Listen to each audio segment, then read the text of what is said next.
আসি আল্লাহর উপরে ঈমান আনছে, একত্ববাদী খোদার উপরে ঈমান আনছে, জীবন চলে যায় কিন্তু আসিয়া ঈমান দেয় না। আল্লাহ এদের মতো ঈমান আনো। ফেরাউন সামরা পর্যন্ত তুইলা বলাইছে। একটা পর্যায়ে ফেরাউন বড় একটা পাথর লইয়া আসিয়ারে মারার জন্য আসছে। আসিয়া আইসা দেখে রে মুস্কি মুস্কি হাসতেছিল আসমানের দিকে তাকাইয়া। ফেরাউন আশ্চর্য হয়ে গেছে। একটা মানুষের হাতে প্যারাক, পায়ে প্যারাক, শরীরের চামড়া তুলে ফেলছে। এই মৃত্যুর দ্বার প্রান্তে দাঁড়াইয়া কোন মানুষ কি মুস্কি মুস্কি হাসতে পারে? ফেরাউন ডাক দিয়ে বলে, আসিয়া মৃত্যুর দ্বার প্রান্তে দাঁড়াইয়া কেমনে গো তুমি মুস্কি মুস্কি হাসো? আসিয়া ভাই ফেরাউন রে, আমি যা দেখি তুই তা দেখোস না। আমি আমার মালিকের কাছে দরখাস্ত করছি তোর মতো জালেমের কাছ থেকে যেন আল্লাহ আমার হেফাজত করে। আমি আমার মালিকরে বলছি, মালিক আপনার পাশে আমার একটা ঘর বানায়া দেন, আপনার পাশে আমাকে নিয়ে যান। আমার মালিক আমার চোখের সামনে জান্নাতের বালাখানা তুলে ধরছে। আমি আমার জান্নাতের বালাখানার দিকে তাকাইয়া আর মুস্কি হাসি সামলে রাখতে পারলাম না। ফেরাউন বড় একটা পাথর মারছে আসিয়া মাথার উপরে, সাথে সাথে আসিয়া শাহাদাত বরণ করলো, কিন্তু ঈমান বিক্রি করে নাই। আমিনু কামা আমানান নাস। এই জন্য আল্লাহ বলেন ঈমান আনো ওই মানুষদের মতো যারা ঈমানের পরীক্ষায় পাস করছে। কথা কি বুঝতেছেন?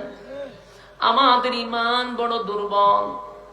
যুবক ভাইরা, দুনিয়ার সব কিছুর সাথে আপোষ চলে, কিন্তু ঈমানের ক্ষেত্রে কোনো আপোষ নাকি মাথায় আছে? কসম খোদার, দুনিয়ার সব কিছুর ব্যাপারে আপোষ চলে, ঈমানের ক্ষেত্রে কোনো ছাড় নাই। আমার ঈমান বাঁচাইতে গিয়া যদি দল ছাড়তে হয় আমি দল ছাড়ব। ঈমান রক্ষা করতে গিয়া যদি নেতা ছাড়তে হয় নেতা ছাড়ব। ঈমান রক্ষা করতে গিয়া যদি আমার ঘর ছাড়তে হয় আমি ঘর ছাড়ব।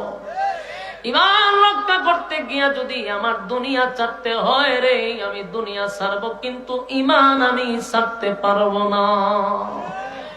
কারণ যাররা পরিমাণ ঈমান লইয়াও যদি আমি কবরে যাই, যাররা পরিমাণ, আল্লাহ কয় এই অল্প ঈমানের কারণে কোনো এক সময় শাস্তি দেওয়ার পরে এই সামান্য ঈমানের কারণে আমি তোরে জান্নাতে ঢুকাবো। সুবহানাল্লাহ।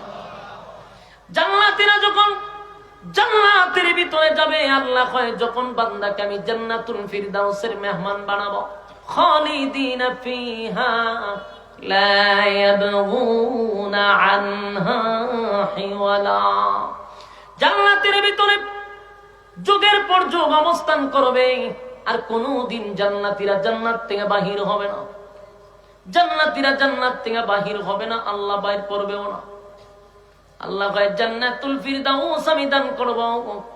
আর জান্নাতের ভিতরে যাওয়ার পরেই মানুষের সব আশা আকাঙ্ক্ষা পুরা হবে।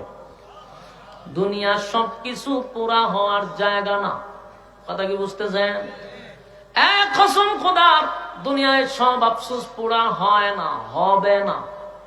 বিশ্বাস হন আপনাদের? আচ্ছা কোন চাই? আমরা একটা জিনিস সব সময় চাই, এটা পাবো না, জানি পাবো না, কিন্তু প্রতিদিন চাই। প্রতিদিন আমিও জানি এটা পাইবো না। যেমন আমরা কেউ মরতে চাই না। আপনারা নীরবতা বোঝা যায়, আমি এটা নিজের থেকে হয়েছি। আপনারা কি জানেন না এটা? আমরা কি মরতে চাই? আপনারা চান না, আমিও তো মরতে চাই না। তো মরতে তো আমরা কেউ চাই না, কিন্তু এটাও জানি মরতে হবে। বলুন, মরতে চাই না কিন্তু মরতে হবে। তাহলে আপনি যে মরতে চান না, এই আফসোস কি আপনার পুরা হবে? কথা কইন, পুরা হবে? কোনদিন এই চাহিদা পুরা হবে না। মরণ লাগবে আপনাকে, মরতে হবে, এটাই 100%। 2 নাম্বার হলো, আমরা কি কেউ বৃদ্ধ হইতে চাই? এখানে কেউ বুড়ো হইতে চায়? কেউ বুড়ো হইতে চায়? দাড়িটা যদি সাদা হয় তো এটারে খালা করে সেলুনে নিয়া, ঠিক না? ঠিক। কেন করে? বুড়া যাতে না দেখা যায়।